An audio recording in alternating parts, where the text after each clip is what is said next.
Welcome back to Weaving Weird Studio. My name is Sig and this is my channel. And today we're going to talk about making pumpkins from your stash box. You know, that box that you have all your scraps in, such as old half-used skeins of yarn and motifs that you crocheted or practiced on and didn't really have any use for, and then threw it in. And particularly, and the most important element of this pumpkin is the swatches, particularly your practice swatches, or you can just go ahead and crochet a brand new swatch.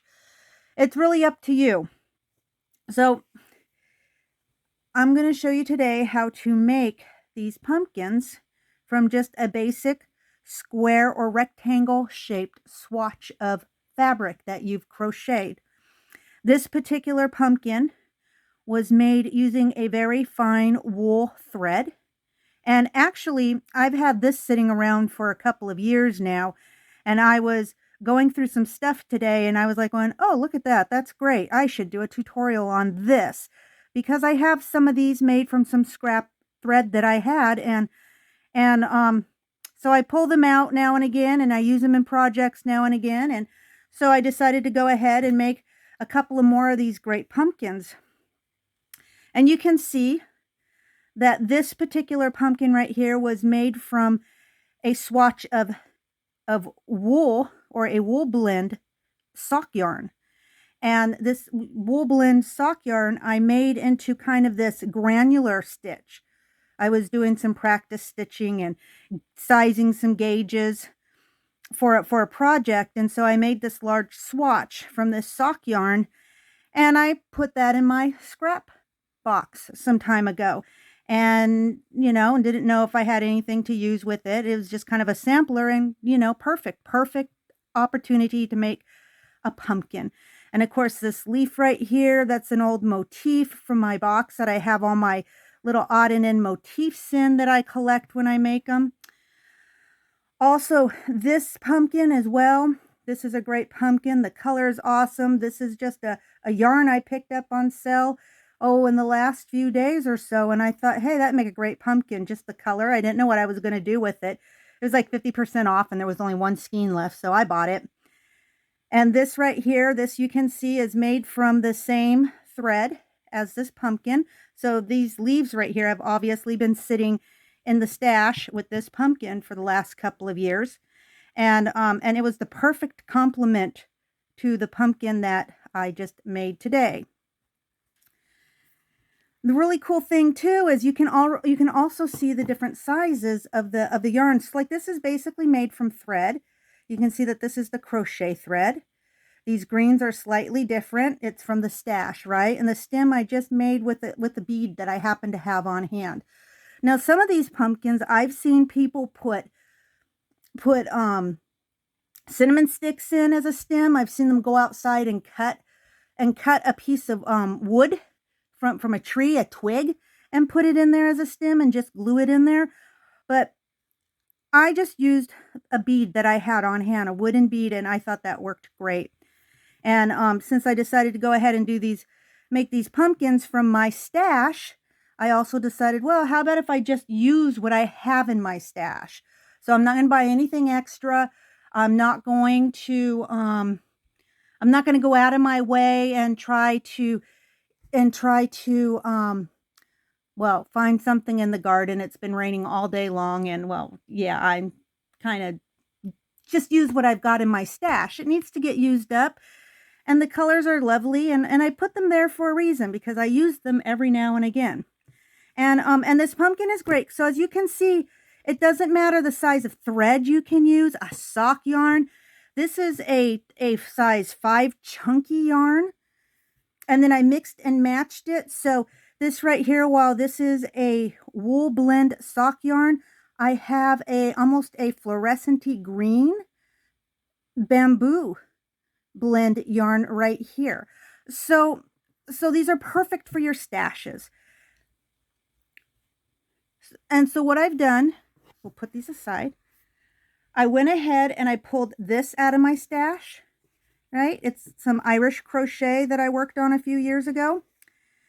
And I've got the button that matches. That'll make a great stem. And then this was, I think it was supposed to be an oak leaf, but it'll be perfect on my pumpkin. And then what I did was I had this piece of chunky, very chunky. It's like size 6 chunky yarn. I think this is Wool Ease. Earlier this year, I started practicing with some cables, and so I made a swatch using the cables. And so this swatch right here is a perfect swatch to just go ahead and make a pumpkin from. And I'll show you what I mean. So your swatches, they can be as small or as big as you want them to be. They can be a square or a rectangle, however you want. I kind of like a more squat pumpkin myself, so this is perfect. So I've already threaded a needle onto the tail of this swatch. And so what I'm going to do is I'm just going to go simply, I'm going to go ahead and I'm going to just, stitch this on through. Now there's a couple of ways I could do this. I could just do like a, go through using a slip stitch, or I can single crochet this seam together. Right here, I'm just using kind of a basic blanket stitch. It's very easy, user friendly. You can the swatch just has to be any swatch of fabric.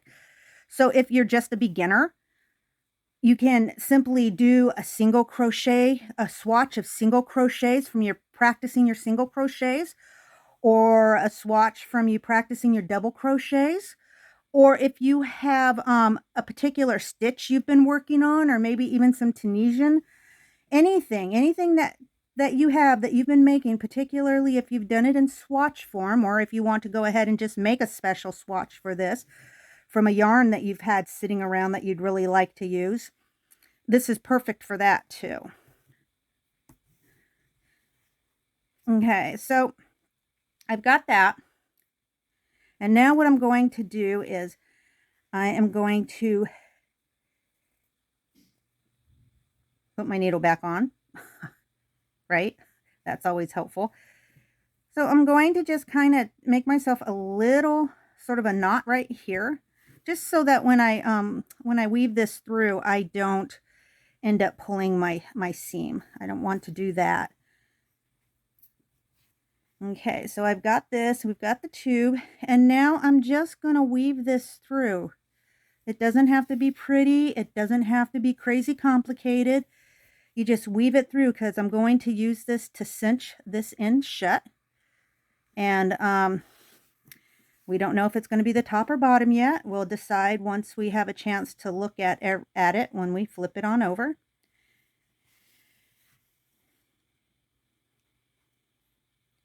You just keep weaving it all the way through, and you can see how we're pulling it shut now. This is like the easiest thing in the world, and these pumpkins are so cute.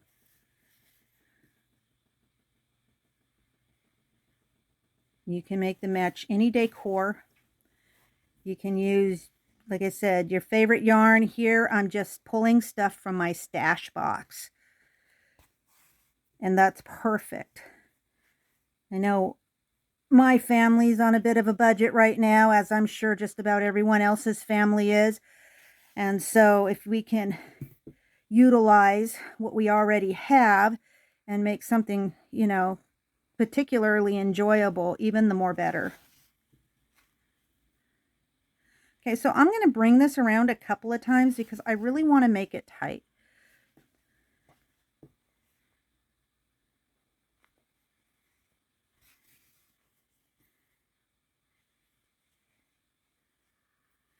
Okay, so now you can see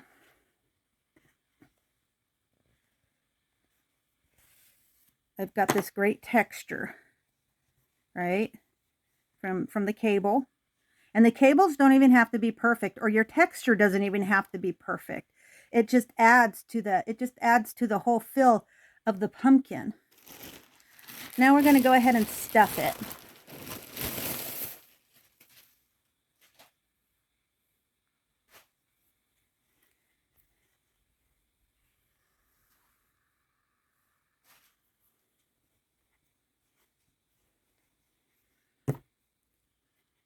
I'm going to run this back up the side.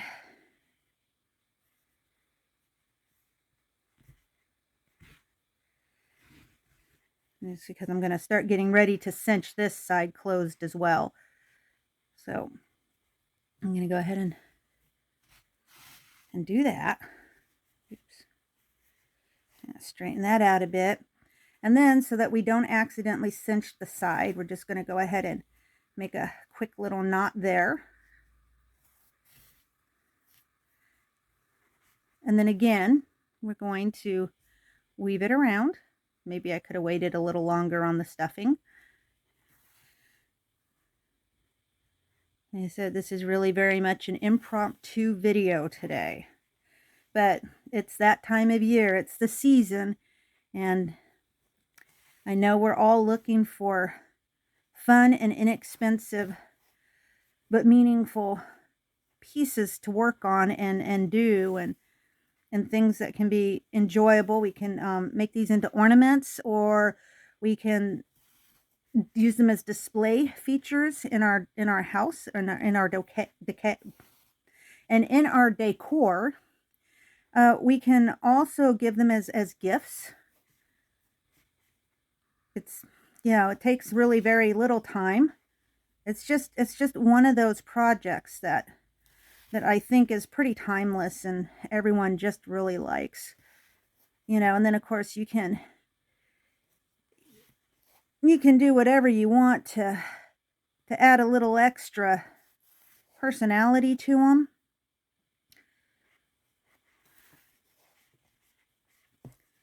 Okay, so now that I have that like that, I'm going to stuff it a little more.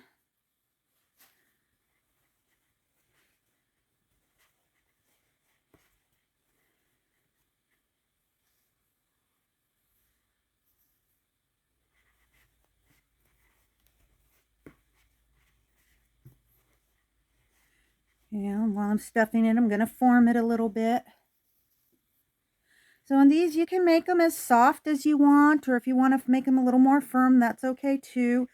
Maybe you don't want to make them too firm, because we're going to want them to, we're going to want to work with them a little bit more and give them more that pumpkin-y shape with the lobes that we know a lot of pumpkins to have.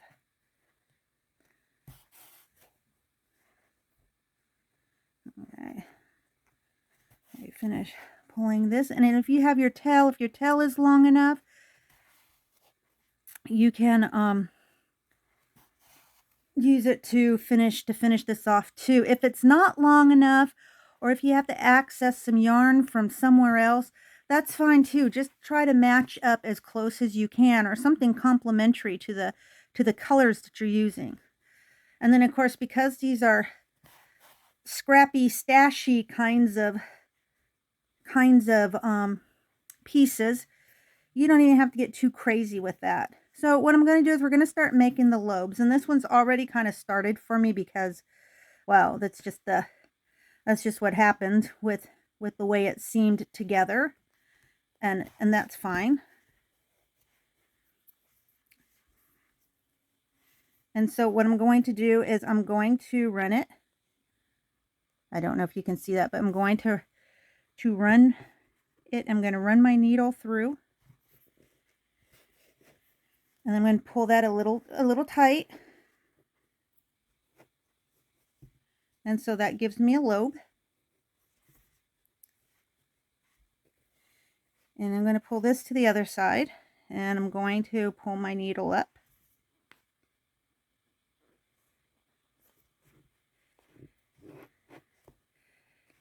Okay. And that is going to give me the lobe on the other side. Now there's a couple of ways you can do this. You can kind of do a running stitch through the back side of it, or up through the front side of it, or you can simply just wrap the thread around.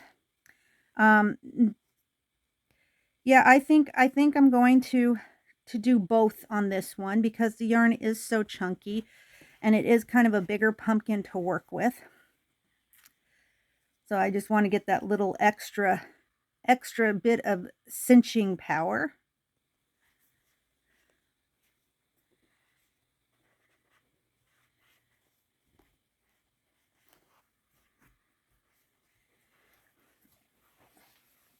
So it looks like I need a little more yarn. And here I'm just going to do a knot. And when I bring this up through the bottom, I'm going to bring this through the piece a couple of times just to anchor it into the, just to anchor it in.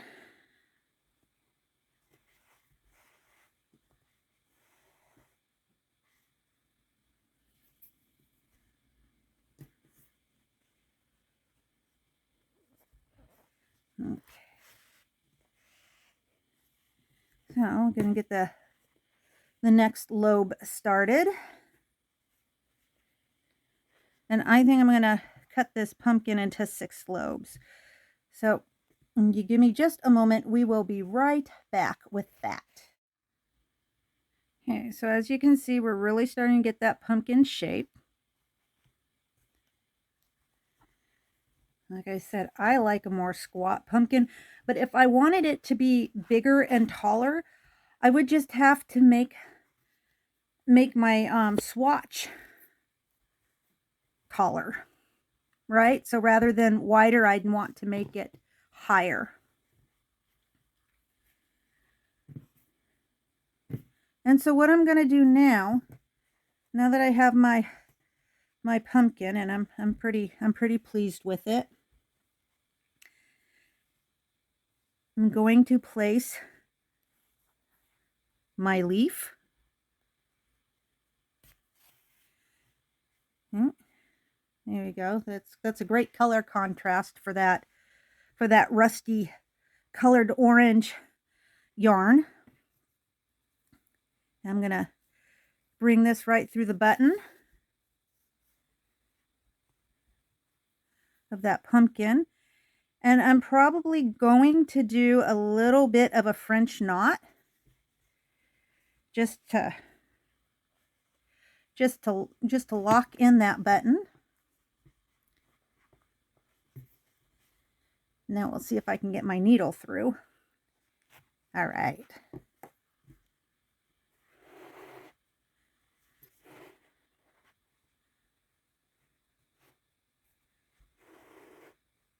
Ah, beautiful.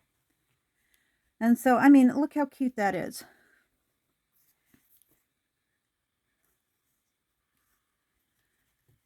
What a great centerpiece that would make.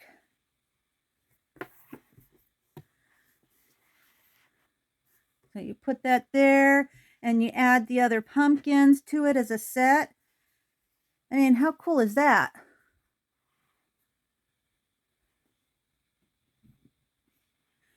All right. Well, thank you for joining me.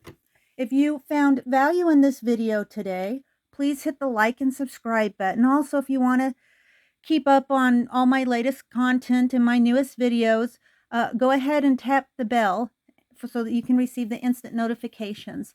Help me grow this channel. And until we meet again, stay creative. Thank you so much. Bye-bye.